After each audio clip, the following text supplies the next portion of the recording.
नमस्कार, मैं प्रिया शर्मा आपके साथ। आप देख रहे हैं रॉयल बुलेटिन। वंदे मातरम ये सिर्फ दो शब्द नहीं बल्कि एक ऐसा मंत्र है जिसने गुलामी की बेड़ियां तोड़ी और भारत को आज़ादी की राह दिखाई। आज जब इस गीत के 150 वर्ष पूरे हो गए हैं, पूरा देश गर्व और भावनाओं से भरा हुआ है। 7 नवंबर 2025 इतिहास का एक सुनहरा अध्याय। प्रधानमंत्री नरेंद्र मोदी ने वंदे मातरम के 150वें वर्ष के स्मरणोत्सव की शुरुआत की है। इस अवसर पर उन्होंने विशेष स्मारक सिक्का और डाक टिकट भी जारी किया है, जो इस गीत की अमरता और राष्ट्रभक्ति की भावना को दर्शाता है। 1875 में बंकिम चंद्र चट्टोपाध्याय ने जब वंदे मातरम की रचना की, उन्हें शायद नहीं पता था कि यह गीत भारत की आत्मा बन जाएगा। गुलामी के अंधकार में यही गीत आज़ादी का उजाला बना। हर सत्याग्रही के होठों पर यही आवाज थी, वंदे मातरम। आज पीएम मोदी ने कहा, वंदे मातरम का सामूहिक गायन एक अवर्णनीय अनुभव है, जहां कई स्वर मिलकर एक लय, एक भाव, एक रोमांच बन जाते हैं। वंदे मातरम सिर्फ एक गीत नहीं, ये माँ भारती के चरणों में हमारी आस्था है, हमारे इतिहास की पहचान है और वर्तमान की प्रेरणा है। आज जब देश नई ऊंचाइयों की ओर बढ़ रहा है, वंदे मातरम हमें याद दिलाता है कि भारत की शक्ति उसकी एकता, संस्कृति और संकल्प में है। आज जब देश नई ऊंचाइयों की ओर बढ़ रहा है, वंदे मातरम हमें याद दिलाता है कि भारत की शक्ति उसकी एकता, संस्कृति और संकल्प में है। वंदे मातरम के 150 वर्ष ये सिर्फ एक उत्सव नहीं बल्कि एक नया राष्ट्रीय संकल्प है। संकल्प एक सशक्त, आत्मनिर्भर और गौरवशाली भारत का।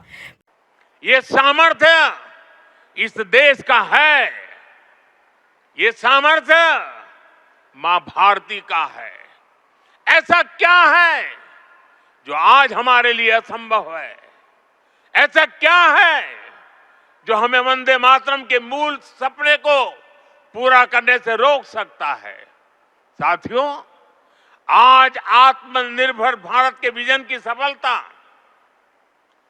मेक इन इंडिया का संकल्प और 2047 में विकसित भारत के लक्ष्य की ओर बढ़ते हमारे कदम, देश जब ऐसे अभूतपूर्व समय में नई उपलब्धियां हासिल करता है तो हर देशवासी के मुंह से निकलता है वंदे मातरम। आज जब भारत चंद्रमा के साउथ पोल पर पहुंचने वाला पहला देश बनता है, जब नए भारत की आहट अंतरिक्ष से सुदूर कोने तक सुनाई देती है, तो हर देशवासी कह उठता है वंदे मातरम।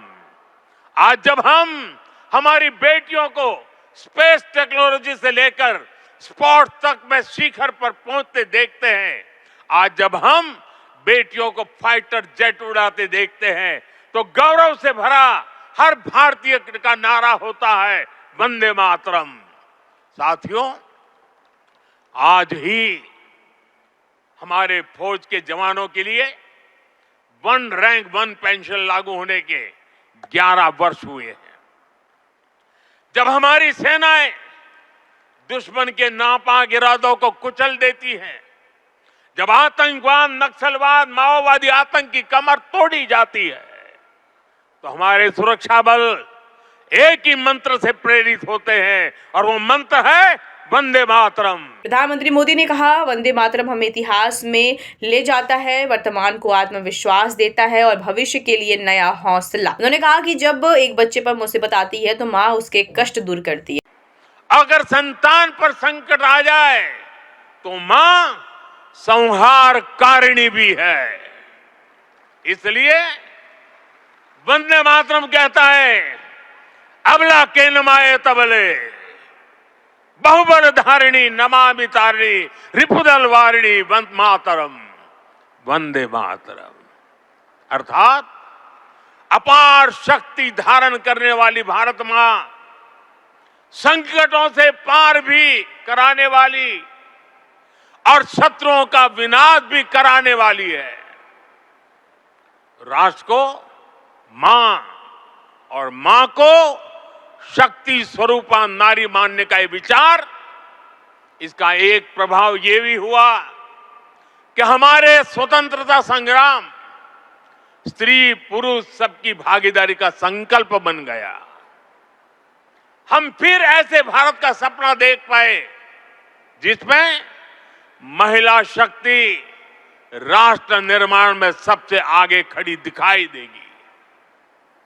साथियों, वंदे मातरम आजादी के परवानों का तराना होने के साथ ही इस बात की भी प्रेरणा देता है कि हमें इसे आजादी की रक्षा कैसे करनी है। बंकिम बाबू के पूरे मूल गीत की पंक्तियां हैं, तम ही दुर्गा 10 प्रहरण धारिणी, कमला कमल दल विहारिणी, वाणी विद्यादायिनी, नमामि त्वम नमामि कमलाम, अमलाम अतुलाम, सुजलाम सुबलाम, मातरम वंदे मातरम। आप इस मौके पर क्या कहना चाहेंगे, कमेंट में जरूर लिखिएगा। वीडियो को लाइक और शेयर कीजिए और रॉयल बुलेटिन को सब्सक्राइब कीजिए।